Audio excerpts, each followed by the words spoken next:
How's it going, everybody? Welcome back. I know it's been a while, but we're finally back in the kitchen cooking. Sorry it's been so long since my last video. My life has just been hectic with work and the children, just all that awful stuff. But no, seriously, we're back and I'm glad to be back.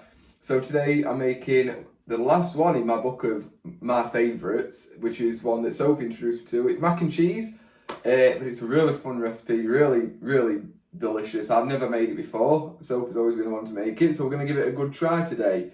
So I just need to sort my camera out so you can actually see the table a bit better. That's a bit better. So to start off, I'm going to run you through everything that we need. So you need 300 grams of pasta, which I've got right here. And then you need 200 grams of bacon, which we have behind me here. 100 grams of cheese, whatever cheese you want to use, whatever your favourite is, just use that. Then 20 grams of Parmesan separate. So obviously when you're choosing 100 grams of cheese, don't use Parmesan unless you just want to go mad with it. 20 grams of golden breadcrumbs, 50 grams of unsalted butter, 100 to 200 ml of milk. So I poured out the full 200. I don't know what she means by that when she's giving me a recipe, but we'll find out as we go on. Some salt and pepper seasoning and broccoli. So to get started, I've chopped the whole broccoli up. The big florets, I've cut them in half again, just so that it can mix in really well. So you want all this into your dry pasta, your uncooked pasta, like so. And then we're going to add some water to that, and we're just going to get that boiling. Right, so now, apologies, a bit croaky today. So whilst that is starting to boil now and cook through together, I'm going to open my bacon up. Now, if you're wondering, like, it is a bit soggy and things like that, it's purely because I forgot to take it out of the freezer until about 10 minutes ago, so I had to stick it in the microwave on defrost for a little bit, but it should be okay. So 200 grams is roughly 7 rashers, so it's your standard kind of pack, which is pretty good. So we're going to get this chopped up, and I'm just going to start frying this off in a pan, which I have just got preheating now with some oil. Now Sophie's got me just cooking it through and then cutting it up. However, I'm not going to do that because I can't fit all 7 in the pan, obviously. So what I'm going to do is, I'm just going to cut it straight in, like so. Nice big pair of scissors, and just get it not too small, but also you don't want it too big either. And then obviously once it's all in, some of it will still be probably a bit stuck together. You can just use your fingers, or just obviously be careful not to burn yourself, or just use a wooden spoon just to separate it all from one another. There we go. There we go. I feel like this is the easier way as well. Stops you from burning yourself as well at trying to cut it up once you've already done it, once you've already cooked it. But yeah, it's just as simple as that. So whilst that's frying off and the pasta and broccoli is boiling, we're going to get the next part ready. So it's going to be butter. Now what she didn't tell me is, on my ingredient for some reason, is I need flour. So we're going to be melting the butter in a pan once all this is done, and adding flour. So what I'm going to do is, I'm going to put it onto a low to medium temperature to get it melted, and then I'm going to just gradually stir in, bit by bit, probably a teaspoon of flour, and we're going to just keep mixing it until it makes a nice smooth paste, and then we're going to be adding in the milk until it's all mixed together and there's no lumps. So everything now is going to be over there, which means we can move the camera over so that you can see things just a little bit better. So as you can see, the bacon's starting to cook nicely now, so we'll just be waiting on the pasta. Because obviously that just needs a little bit more time than bacon just to cook. But once this is done, I'm going to put it onto a small plate and just put it to the side out of the way. It doesn't matter if it goes cold because it's all going to be going in the oven anyway. Right, I'll do it for the bacon for me. So now we're just waiting on the broccoli and the pasta, which shouldn't have too much longer now. So I'm going to transfer this over. I'm going to give the pan a quick wipe down, so we're going to use this exact one again in a moment for the sauce we're going to be making. Right, so all that is now done and is to the side, just cooling and chilling. So now we're going to put this one back onto a medium-ish heat so we can start melting the butter. So reason I'm putting it on like a more medium heat, and I'm going to make sure it's not going too fast as well, like that kind of is. So I'm going to turn it down a little bit. I really want to keep an eye on this because like, when it comes to adding in the flour, I want to do it nice and slow. I don't want it to bubble or anything like that. I just want it to be nice and calm and relaxed. And to be fair, it kind of is this. There we go. I want to try and keep it in a similar kind of area as well. Yeah, that's going nicely. So this obviously is an induction hob. It goes up to 9. I've got it on 4. Obviously, if you're working on gas, I think gas marks go up to 6. I'd say do it on about 2.5. A small flame, definitely. Okay, so there's like just the smallest, like couple of clumps of butter. But we're going to start adding flour in now. It's not going to need loads. Very important to say that. It's not going to need a great deal.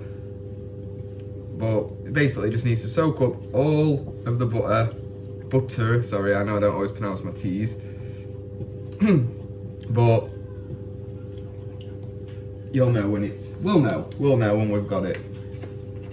But just keep adding gradually. I will just keep the video going. I'm not going to cut any of this out just because obviously I didn't tell you a measurement and I don't particularly know, so you can kind of watch this and gauge for it yourself from how much I put in. But I don't think it's going to need a great deal more. Obviously we've still got some runny butter around the edges. Butter, sorry, if you're not from England watching this and you keep thinking, why does he keep saying butter? Yeah, that's why I'm British. British. But there we go, a bit more, and I think we're getting somewhere. Obviously still keeping this on a low heat because we don't want any of the butter to set or anything like that.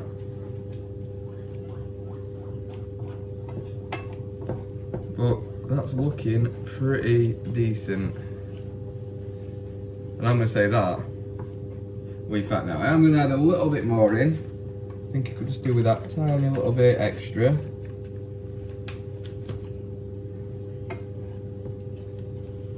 Just like so.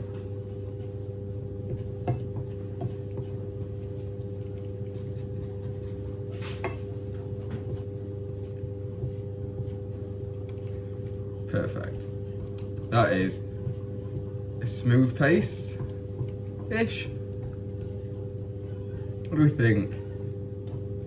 No, I think it's a bit too runny.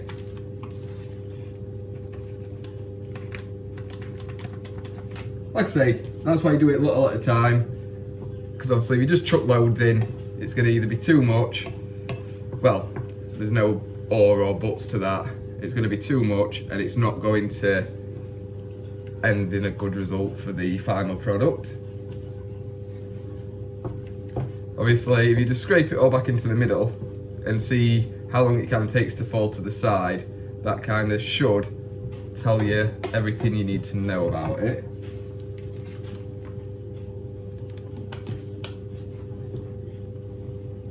I think this is going to be it now. Yep, there you go, look at that. Smooth paste. Yeah, that's it, that's perfect, that's exactly what we wanted. So now when we pull it in, look at that, it holds, that's the one. That is the magic number, that's perfect. I don't know how much it was, but obviously we'll figure that out, won't we? If you just do it exactly as I just did. Now I have turned off the heat, I'm just going to move it over here a little bit. Now gradually add in your milk. Now this really is a case of it needs to be bit by bit. And you've got to make sure it's getting all mixed in together. You don't want any lumps. You're probably thinking, Dom, you've used a bit of a big pan there. It's necessary, trust me. It's obviously for the end product when everything is going in, but just keep moving it. Moving it like we did with the butter. It's about patience now. Because this is gonna make a very much a thinner mix. If you chuck it all in at once, it will go lumpy, and you don't want that at all. So even though it doesn't look nice at the moment, which I can guarantee it isn't, but obviously this is how you make a white sauce. So scrape it round, pull it back round. I'm going to keep on doing this until all the milk is mixed in. Now the last of the milk's going in. There we go, can move that out of the way and just give it another mix. Obviously, we're trying to remove all lumps. It might not always be possible. I mean, Obviously we didn't sieve the flour, but as long as you're giving it a really good mix, making sure it's all, well, yeah, mixed in together nicely, that's all that really matters. And as you can see, we've got a really nice, not too thick, not too thin white sauce. Obviously, it just needs to take together a little bit more. So obviously a bit of patience, but it's not a difficult thing to do. And now, obviously, as you can see, the bottom of this pan is basically completely covered with the mix. Now we can move on to the next part. So, to be more specific, the next part is now we're adding absolutely everything else back in. So here's the broccoli and pasta. And I'm just gonna mix that in now. Get this creamy sauce coated in it.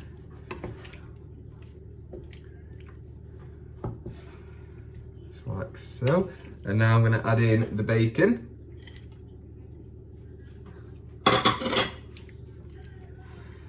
Already starting to smell pretty good. So this is really fun to make. Obviously it is also quite a healthy dish, and obviously there is the butter in it, but if you cut the fat off the bacon, which obviously I didn't do because I didn't want to, but you cut the butter off the bacon, the fat off the bacon, sorry. You know, you can fry off the bacon in fry light, or you know, basically something that's not a proper oil. A healthy alternative. This can be a really healthy dish. It's got the broccoli in, which is you know, one of the best vegetables you can eat. Right, and now the 100 grams of cheese. That's next. And again, another really good mix. Just seen a big clump in there as well. There it is.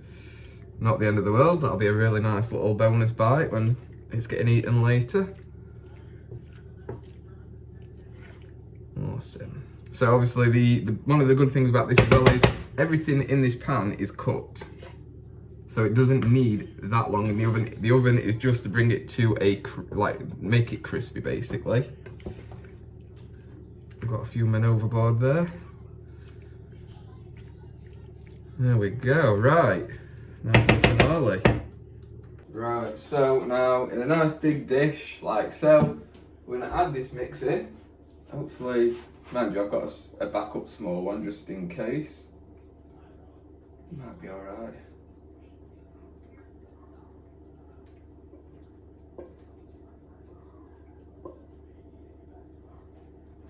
There we go. Look at that.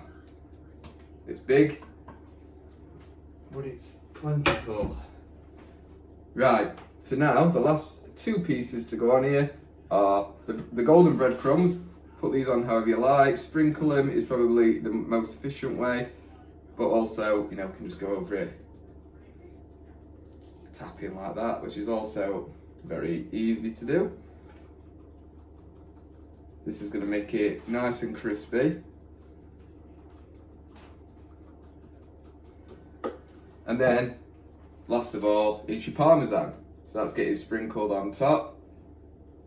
Obviously, add more on if you want more on. You don't have to stick at 20 grams, but it will be very cheesy anyway. Parmesan's a really nice strong cheese, so you really don't need too much. But in this house we do like his cheese, so no judgment if you do decide to add more. Right, in the oven now for about 10 minutes. Just gonna get it nice, golden and crispy, and that will be it. Yeah, so it's in the oven now. Oh, sorry, I don't know if I said before. 180 degrees, that's fine. Conventional, it'll be about 200, and I don't know what your gas mark is, but just your standard nice cook it heat, but obviously you don't have it in for too long. Let's see how that turns out. Okay, so it should be done now. So it's been about 11 to 12 minutes, so I'm just finishing washing up. Hot. Smells great.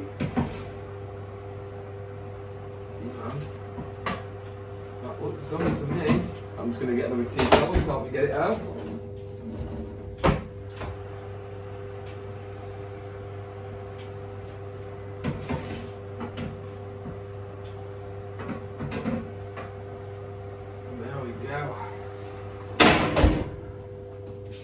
Bring it obviously without me burning myself, but look at that.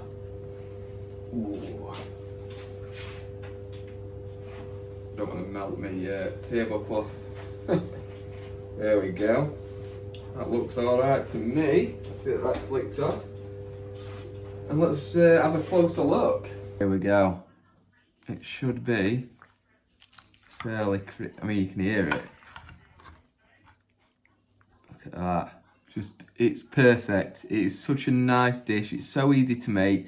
And it's kind of good for you. You know, yes, there's a lot of cheese on it, but cheese is good fats. Obviously, if you eat it in moderation. I normally do a test, but I don't need to because I've had this many a time and it is absolutely gorgeous. And I cannot recommend you trying to make it enough.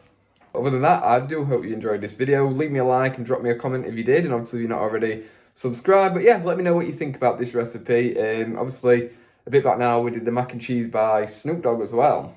Which was also really, really good. I mean, let's face it, I just enjoy mac and cheese. But yeah, hopefully you enjoyed this video. Give it a try and let me know how what the end result is for you. And other than that, thank you so much for watching. Hopefully, see you in the next one. Bye-bye.